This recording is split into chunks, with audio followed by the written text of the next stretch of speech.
ನಮಸ್ತೆ ಸ್ನೇಹಿತರೆ, ಇವತ್ತಿನ ಒಂದು ತರಗತಿಗೆ ಸ್ವಾಗತವನ್ನ ಬಯಸ್ತಾ ಇದ್ದೇನೆ. ನಾವು 1964ರಲ್ಲಿ ಬಂದಂತಹ ಒಂದು ಕಂದಾಯದ ಅಧಿನಿಯಮ ಅಂತ ಬರುತ್ತೆ. ಭೂ ಕಂದಾಯದ ಅಧಿನಿಯಮಕ್ಕೆ ಸಂಬಂಧಪಟ್ಟಂತಹ ಪ್ರಕರಣಗಳನ್ನ ಚರ್ಚೆಯನ್ನ ಮಾಡ್ತಾ ಬಂದಿದ್ವಿ. ನಾವು ಕೆಲವೊಂದು ಪ್ರಕರಣದಲ್ಲಿ ಬರುವಂತಹ ಅಧಿಕಾರಿ ವರ್ಗದವರದ ಒಂದು ಕಲಂಗಳನ್ನ ಚರ್ಚೆಯನ್ನ ಮಾಡ್ತಾ ಇದ್ವಿ. ಇಲ್ಲಿ ಮುಂದುವರಿದ ಭಾಗದಲ್ಲಿ ಕಲಂ ನಂಬರ್ 24 ನೋಡಿ. ಇಲ್ಲಿ ರೆವಿನ್ಯೂ ಅಧಿಕಾರಿಗಳ ಒಂದು ಕಾರ್ಯಗಳ ಬಗ್ಗೆ ತಿಳಿಸುವಂಥದ್ದು. ಅಂದ್ರೆ ರೆವಿನ್ಯೂ ಅಧಿಕಾರಿಗಳು ಯಾರೆಲ್ಲ ಬರ್ತಾರೆ, ಇನ್ಸ್ಪೆಕ್ಟರ್, ರೆವಿನ್ಯೂ ಇನ್ಸ್ಪೆಕ್ಟರ್ ಆಗಿರ್ಬೋದು, ಪ್ರಾದೇಶಿಕ ಆಯುಕ್ತರಾಗಿರ್ಬೋದು, ತಹಶೀಲ್ದಾರರು, ಇವರೆಲ್ಲ ಒಂದು ಕಾರ್ಯವನ್ನ ಪ್ರವೃತ್ತಿಯ ಬಗ್ಗೆ ತಿಳಿಸುವಂಥದ್ದು ಕಲಂ ನಂಬರ್ 24.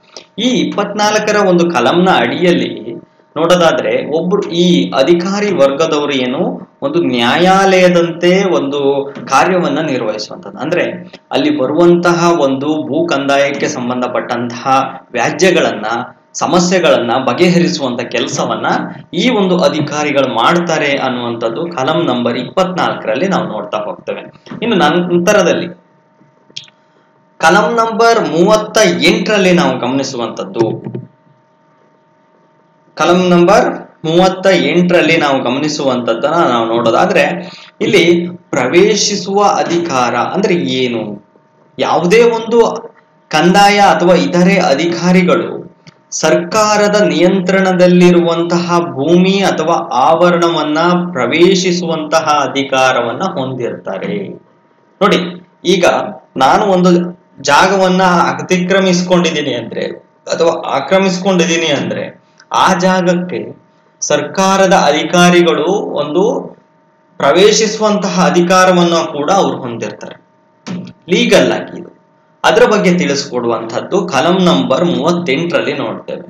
ಇಲ್ಲಿ ಆ ಒಂದು ಗಡಿಯನ್ನ, ನಾನು ಈ ಬೌಂಡ್ರಿಗೆ ಒಂದು ಬೇಲಿಯನ್ನ ಹಾಕಿದ್ದೀನಿ ಅಂದ್ರೆ ಇಲ್ಲಿ ಸರ್ವೆ ನಂಬರ್ಗಳು ಇರುತ್ತೆ. ಈ ಒಂದು ಜಾಗದ ಮೌಲ್ಯಮಾಪನವನ್ನ ಮಾಡುವಂತಹದ್ದು ಅಂದ್ರೆ ಈ ಜಾಗಕ್ಕೆ, ನನ್ನ ಜಾಗಕ್ಕೆ ಎಂಟ್ರಿ ಆಗಿ ಕೂಡ ಈ ಜಾಗದ ಪರಿಶೀಲನೆಯನ್ನ, ಈ ಜಾಗದ ಮೌಲ್ಯಮಾಪನವನ್ನ, ವರ್ಗೀಕರಣವನ್ನ, ಮಣ್ಣಿನ ಗುಣಮಟ್ಟ ಇಲ್ಲಿ ಯಾವ ರೀತಿಯಾಗಿದೆ ಅನ್ನುವಂಥದ್ದನ್ನ ಇದೆಲ್ಲವನ್ನ ಒಂದು ಪರಿಶೀಲಿಸುವಂತಹ ಅಧಿಕಾರ ಈ ಕಲಂ ನಂಬರ್ 38ರಲ್ಲಿ ನೀಡಲಾಗಿರುವಂಥದ್ದು. ಇನ್ನು 39ರಲ್ಲಿ ಅದೇ ಒಂದು ಜಾಗದಿಂದ ನನ್ನನ್ನು ಹೊರಹಾಕುವಂತಹ ಅಧಿಕಾರವು ಕೂಡ ಅವರಿಗಿರುತ್ತೆ. ಕಂದಾಯದ ಅಧಿಕಾರಿಗಳಿಗೆ ಹೊರಹಾಕುವಂತಹ ಅಧಿಕಾರ ಇರುತ್ತೆ. ನೋಡಿ, ಒಬ್ಬ ವ್ಯಕ್ತಿ ಅಕ್ರಮವಾಗಿ ಸ್ವಾಧೀನಪಡಿಸಿಕೊಂಡಂತಹ ಒಂದು ಜಾಗವನ್ನ ಜಿಲ್ಲಾಧಿಕಾರಿಯವರು ಏನ್ ಮಾಡಬಹುದು, ಒಂದು ಆದೇಶದ ಮೂಲಕವಾಗಿ ಆ ವ್ಯಕ್ತಿಗೆ ನೋಟಿಸ್ ಅನ್ನ ಕೊಟ್ಟು ಹೊರಹಾಕುವಂತಹ ಅಧಿಕಾರ ಇರುತ್ತೆ. ಅದ್ರ ಬಗ್ಗೆ ತಿಳಿಸುವಂಥದ್ದು. ವ್ಯಕ್ತಿಯು ಆ ಜಿಲ್ಲೆಗೆ ಏನಾದ್ರೂ ಸಂಬಂಧಪಟ್ಟನಾಗಿದ್ರೆ, ಬೇರೆ ಜಿಲ್ಲೆಯಿಂದ ಬಂದ್ರೆ ಓಕೆ, ಅಲ್ಲ ಬೇರೆ ಜಿಲ್ಲೆಯಿಂದ ಬಂದ್ರೆ ನೋಟಿಸ್ ಅನ್ನ ಕೊಡುವಂಥದ್ದು.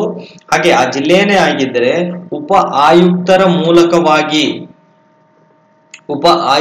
ಮೂಲಕವಾಗಿ ನೋಟಿಸ್ ಅನ್ನ ಕೊಡ್ತಾರೆ. DC ಕೊಡೋದಿಲ್ಲ, ಉಪ ಆಯುಕ್ತರು ಏನಿರ್ತಾರೆ ಅವರು ನೋಟಿಸ್ ಅನ್ನ ಕೊಡ್ತಾರೆ. ಹಾಗೆ ಕಲಂ ನಂಬರ್ 28 ಹೇಳುತ್ತೆ ಅಂದ್ರೆ ಸಮನ್ಸ್ ಅನ್ನ ನೀಡುವಂತಹ ಒಂದು ಅಧಿಕಾರ ಇರುತ್ತೆ. ಈ ಸಮನ್ಸ್ ಅನ್ನ ನೀಡುವವರು ಯಾರು? ತಹಶೀಲ್ದಾರ್ ದರ್ಜೆಗಿಂತ ಕಡಿಮೆ ಇಲ್ಲದ ಅಧಿಕಾರಿಗಳು. ಕಡಿಮೆ ಇಲ್ಲದ ಅಧಿಕಾರಿ ಅಂದ್ರೆ ಅದಕ್ಕಿಂತ ಕಡಿಮೆ ಇರುವಂತಹ ಒಂದು ದರ್ಜೆಯ ನೌಕರರು ಅಥವಾ ಒಂದು ಅಧಿಕಾರಿ ವರ್ಗದವರು ಸಮನ್ಸ್ ಅನ್ನ ನೀಡ್ತಾರೆ. ಇಲ್ಲಿ ಯಾವುದೇ ಒಂದು ವ್ಯಕ್ತಿಯು ಸಾಕ್ಷಿಯಾಗಿ ಹಾಜರಾಗಲು ಅಥವಾ ದಾಖಲೆಗಳನ್ನ ಸಲ್ಲಿಸಲು ವಿಫಲನಾದ್ರೆ ಅಂತವರ ವಿರುದ್ಧ ಸಮನ್ಸ್ ಅನ್ನ ಹೊರಡಿಸ್ತಾರೆ. ಸಮನ್ಸ್ ನಥಿಂಗ್ ಬಟ್ ಅದು ಇಟ್ಸ್ ಆರ್ಡರ್.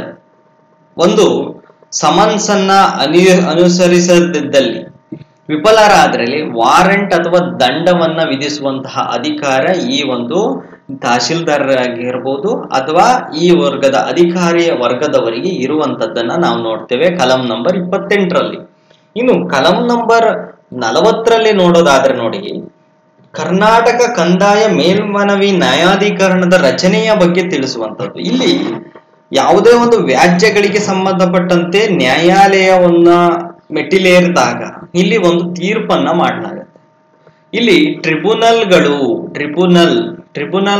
ಅಂತ ನಾವು ಕಟ್ತೇವೆ. ನ್ಯಾಯಾಧೀಕರಣ ಮಂಡಳಿ, ಅಪೀಲ್ ನ್ಯಾಯಾಲಯಗಳು ಅಂತ ಬರುವಂಥದ್ದು.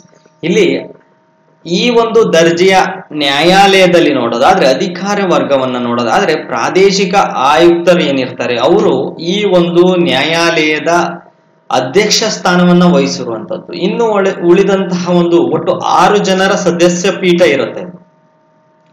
6 ಜನ ಸದಸ್ಯ ಪೀಠರಲ್ಲಿ ಒಬ್ರು ಪ್ರಾದೇಶಿಕ ಆಯುಕ್ತರು ಅಧ್ಯಕ್ಷರಾದ್ರೆ, ಇನ್ನು 3 ಜನ ನ್ಯಾಯಾಧೀಶರು ಕಂದಾಯ ವಿಭಾಗದಲ್ಲಿ 3 ಜನ ನ್ಯಾಯಾಧೀಶರು ಕಂದಾಯ ವಿಭಾಗದಲ್ಲಿ ಪರಿಣಿತಿಯನ್ನು ಹೊಂದಿರ್ತಾರೆ.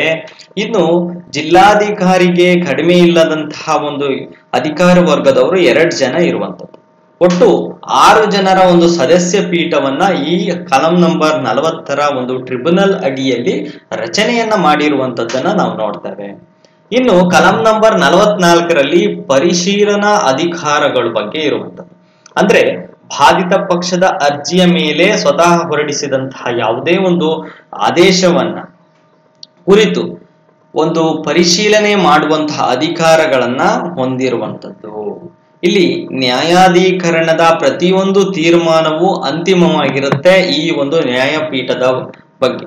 ಇದನ್ನ ಯಾವುದೇ ಒಂದು ನ್ಯಾಯಾಲಯದಲ್ಲೂ ಕೂಡ ನಿಮ್ಗೆ ಪ್ರಶ್ನಿಸುವಂತಹ ಹಕ್ಕು ಇರೋದಿಲ್ಲ, ಆದರೆ ಪರಿಶೀಲನೆಯನ್ನ ಮಾಡುವಂತಹ ಅಧಿಕಾರ ಕೂಡ ಕೊಡಲಾಗಿರುತ್ತೆ ಅನ್ನೋದ್ರ ಬಗ್ಗೆ ಕಲಂ ನಂಬರ್ 44 ತಿಳಿಸುವಂತದ್ದು.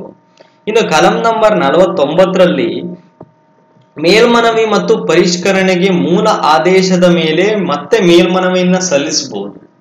ನೋಡಿ, ಇಲ್ಲಿ ಸಹಾಯಕ ಆಯುಕ್ತರಿಗೆ ಅಧೀನವಾದಂತಹ ಕಂದಾಯ ಅಧಿಕಾರಿಗಳು ಏನಾದರೂ ಆದೇಶ ಮಾಡಿದ್ರೆ, ಸಹಾಯಕ ಆಯುಕ್ತರಿಗೆ ಇನ್ನಿತರ ನಿರ್ದೇಶಕರು ಆದೇಶ ಮಾಡಿದ್ರೆ, ಅಥವಾ ಇನ್ಯಾವುದೋ ಒಂದು ಮೇಲ್ದರ್ಜೆಯ ಅಧಿಕಾರಿಗಳು ಆದೇಶ ಮಾಡಿದ್ರೆ, ಕಂದಾಯದಕ್ಕೆ ಸಂಬಂಧಪಟ್ಟಂತಹ ಅಧಿಕಾರಿ ವರ್ಗದವರು ಆದೇಶವನ್ನ ಮಾಡಿದ್ರೆ, ಇದಕ್ಕೆ ಸಂಬಂಧಿಸಿದಂತೆ ಮೇಲ್ಮನವಿಯನ್ನ ನ್ಯಾಯಪೀಠಕ್ಕೆ ಅರ್ಜಿದಾರನು ಸಲ್ಲಿಸಬಹುದು ಅನ್ನುವಂಥದ್ರ ಬಗ್ಗೆ 49ನೇ ಕಲಂನಲ್ಲಿ ತಿಳಿಸಿರುವಂತದ್ದನ್ನ ನಾವು ನೋಡ್ತೇವೆ.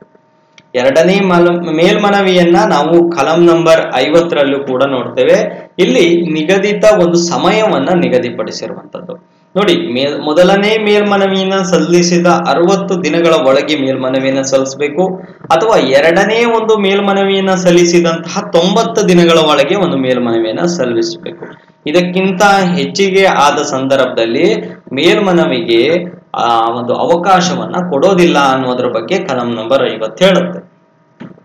ಇನ್ನು ಭೂಮಿಯ ಮೇಲಿನ ಸರ್ಕಾರದ ವ್ಯಾಪ್ತಿಯ ಬಗ್ಗೆ ತಿಳಿಸುವಂತದ್ದು ಕಲಂ ನಂಬರ್ 67. ಅಂದ್ರೆ ಸರ್ಕಾರ ಪ್ರಕೃತಿಯಲ್ಲಿರುವಂತಹ ಸಾರ್ವಜನಿಕ ಬೀದಿಗಳಾಗಿರ್ಬೋದು, ಬೀದಿ ದೀಪಗಳಾಗಿರ್ಬೋದು, ರಸ್ತೆಗಳಾಗಿರ್ಬೋದು, ಓಣಿಗಳಾಗಿರ್ಬೋದು, ಸೇತುವೆ ಆಗಿರ್ಬೋದು, ಎಲ್ಲಾ ಪ್ರದೇಶದ ಮೇಲೆ ಸರ್ಕಾರದ ಒಂದು ಹಿಡಿತ ಇರುವಂಥದ್ದು. ಇದು ಮೊದಲು ರಾಜ್ಯ ಸರ್ಕಾರಕ್ಕೆ ಸಂಬಂಧಪಟ್ಟಿರುತ್ತೆ ಅನ್ನುವಂಥದ್ದು ನೆನ್ಪಿಟ್ಕೋಬೇಕಾಗತ್ತೆ. ಇಲ್ಲಿ ಭೂಮಿಯ ಮೇಲೆ ಸರ್ಕಾರದ ಅಧಿಕಾರ ವ್ಯಾಪ್ತಿಯನ್ನ ಕಲಂ ನಂಬರ್ 67ರಲ್ಲಿ ನಾವು ನೋಡ್ತೇವೆ. ಇನ್ನು ನಂತರದಲ್ಲಿ ಕಲಂ ನಂಬರ್ 70 ಏನ್ ಹೇಳುತ್ತೆ ಅಂದ್ರೆ, ಯಾವುದೇ ಒಂದು ಪ್ರದೇಶದಲ್ಲಿ ನೀವು ಗಣಿಗಾರಿಕೆಯನ್ನ ಮಾಡಿದಿರಿ ಅಥವಾ ಮೈನಿಂಗ್ ಅನ್ನ ಮಾಡಿದಿರಿ, ಯಾವುದೋ ಒಂದು ಖನಿಜ ಉತ್ಪನ್ನಗಳನ್ನ ತೆಗಿತಾ ಇದ್ದೀರಿ ಭೂಮಿಯಿಂದ ಅಂದ್ರೆ, ಅದರ ಮೇಲೆ ಹಕ್ಕನ್ನ ಹೊಂದಿರುವಂತದ್ದು ಸರ್ಕಾರ. ಅದಕ್ಕೆ ಪೂರಕವಾಗಿ ಆ ಒಂದು ಮಾಲೀಕನಿಗೆ ದಂಡವನ್ನ, ಶುಲ್ಕವನ್ನ ಅಥವಾ ಯಾವುದೇ ಒಂದು ತೆರಿಗೆಯನ್ನ ಹಾಕುವಂತಹ ಅಧಿಕಾರವು ಕೂಡ ಸರ್ಕಾರಕ್ಕೆ ಇರುವಂತದ್ದು. ಅದಕ್ಕೆ ಪೂರಕವಾದಂತಹ ಎಲ್ಲಾ ಅಧಿಕಾರಗಳು ಕೂಡ ರಾಜ್ಯ ಸರ್ಕಾರಕ್ಕೆ ಇರುವಂತದ್ದು. ಅದನ್ನೇ ತಿಳಿಸುತ್ತೆ ಕಲಂ ನಂಬರ್ 70ರಲ್ಲಿ ನಾವು ನೋಡ್ತೇವೆ. ಇನ್ನು ನಂತರದಲ್ಲಿ ನೋಡಿ ಸ್ನೇಹಿತರೆ, ಕಲಂ ನಂಬರ್ 67ರಲ್ಲಿ ಇನ್ನೊಂದು ಪಾಯಿಂಟ್ ಇದೆ. ಏನ್ ಹೇಳುತ್ತೆ ಇಲ್ಲಿ, ಕೃಷಿ, ಕೈಗಾರಿಕೆ ಅಥವಾ ಯಾವುದೇ ಒಂದು ಸಾರ್ವಜನಿಕ ಉಪಯುಕ್ತತೆಗೆ ಬರುವಂತಹ ಒಂದು ಅಥವಾ ಕಟ್ಟಡ ನಿರ್ಮಾಣಕ್ಕೆ ಸಂಬಂಧಪಟ್ಟಂತಹ ಯಾವುದೇ ಒಂದು ಆಸ್ತಿಯನ್ನ ಅಥವಾ ಭೂಮಿಯನ್ನ ವಿಲೇವಾರಿ ಮಾಡುವಂತಹ ಅಧಿಕಾರ ಕೂಡ ರಾಜ್ಯ ಇದಕ್ಕೆ ಸಂಬಂಧಪಟ್ಟಿರುತ್ತೆ ಅನ್ನುವಂಥದ್ದು.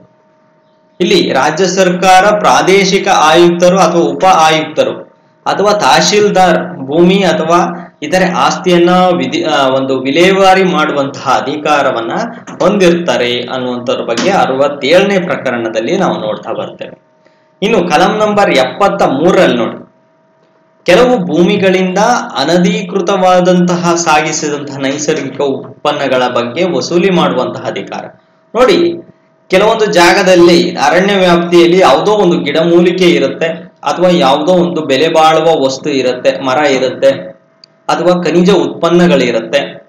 ಈ ಒಂದು ಅನಧಿಕೃತವಾಗಿ ಸರ್ಕಾರದ ಯಾವುದೇ ಒಂದು ಆದೇಶದ ವಿರುದ್ಧವಾಗಿ ಇವರು ಏನಾದರೂ ಸಾಗಿಸುವಂತಹ ಕೆಲಸವನ್ನ ಅನಧಿಕೃತವಾಗಿ ಮಾಡ್ತಾ ಇದ್ರೆ ಅದರ ಬಗ್ಗೆ ದಂಡವನ್ನ ಮತ್ತು ಕ್ರಮವನ್ನ ತೆಗೆದುಕೊಳ್ಳುವಂತದ್ದನ್ನ ನಾವು 73ನೇ ಪ್ರಕರಣದಲ್ಲಿ ಗಮನಿಸ್ತಾ ಹೋಗ್ತೇವೆ.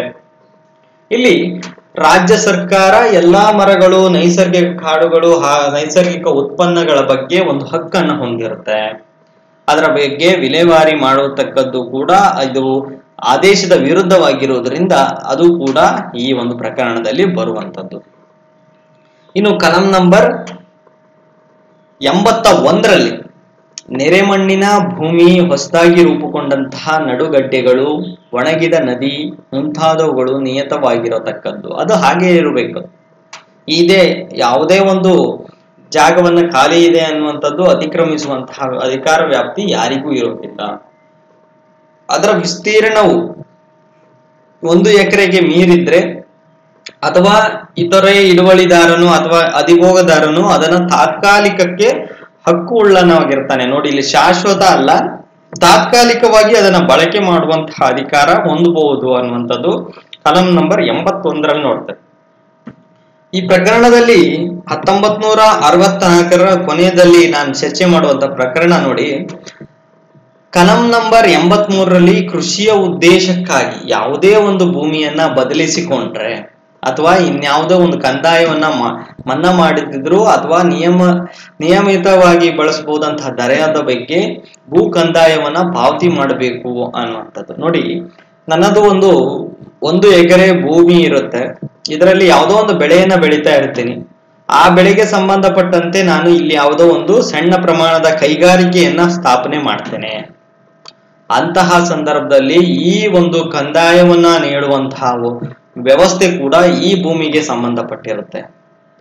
ಏನು ನೀವು ಮೊಬೈಲನ್ನ ನೀವು ಕೊಡ್ತಾ ಇರ್ತೀರೋ ಅದನ್ನು ಕೂಡ ನೀವು ಪಾವತಿ ಮಾಡಬೇಕು. ಯಾವುದೇ ಭೂಮಿಯನ್ನ ವಾಸದ ಮನೆ ಉದ್ದೇಶಕ್ಕಾಗಿ, ಕೈಗಾರಿಕೆ ಉದ್ದೇಶಕ್ಕಾಗಿ, ಕೃಷಿ ಯಂತ್ರ ಉದ್ದೇಶಕ್ಕಾಗಿ ಏನಾದ್ರೂ ಬಳಕೆಯನ್ನ ಮಾಡಿದ್ರು ಕೂಡ ಆ ಕಂದಾಯವನ್ನ ಪಾವತಿ ಮಾಡಬೇಕು ಅನ್ನೋದ್ರ ಬಗ್ಗೆ ಕಲಂ ನಂಬರ್ 83ರಲ್ಲಿ ನಾವು ನೋಡ್ತಾ ಹೋಗ್ತೇವೆ. ಇದಿಷ್ಟು ಸ್ನೇಹಿತರೆ 1964ರ ಒಂದು ಭೂ ಕಂದಾಯಕ್ಕೆ ಸಂಬಂಧಪಟ್ಟಂತಹ ಮೇನ್ ಕಾನ್ಸೆಪ್ಟ್ ಇರುವಂತಹ ಒಂದು ಪ್ರಕರಣಗಳು. ಇನ್ನು ಸಾಕಷ್ಟಿದೆ, 144ರವರೆಗೂ ಪ್ರಕರಣಗಳಿದೆ. ಅದು ಅಷ್ಟು ಇಂಪಾರ್ಟೆಂಟ್ ಆಗೋದಿಲ್ಲ. ಇವು ಒಂದಿಷ್ಟು ಕೆಲವು ಇಂಪಾರ್ಟೆಂಟ್ ಪ್ರಕರಣಗಳು ನೆನಪಿನಲ್ಲಿ ಇರ್ಕೊಳ್ಳಿ. ಅಂದ್ರೆ ಇದರಲ್ಲಿ ಪ್ರಕರಣಗಳು ಅಟ್ಲೀಸ್ಟ್ ಪ್ರಕರಣಗಳ ಸಂಖ್ಯೆ ನೆನಪಿಲ್ದಿದ್ರು ಕೂಡ ಯಾವ ಆದೇಶವು ಯಾರಿಗೆ ಸಂಬಂಧಪಟ್ಟಿರುತ್ತೆ ಅನ್ನೋದನ್ನ ನೆನ್ಪಿಟ್ಕೋಬೇಕಾಗತ್ತೆ. ಇದಿಷ್ಟು ಇವತ್ತಿನ ತರಗತಿಯಾಗಿತ್ತು. ನಾನು ಮಾಡ್ತಿರೋ ತರಗತಿ ಇಷ್ಟ ಆದ್ರೆ ಲೈಕ್ ಮಾಡಿ ಅಂತ ಹೇಳ್ತಾ ತರಗತಿ ನೋಡೋದಕ್ಕೆ ಧನ್ಯವಾದ. ನಮಸ್ಕಾರ.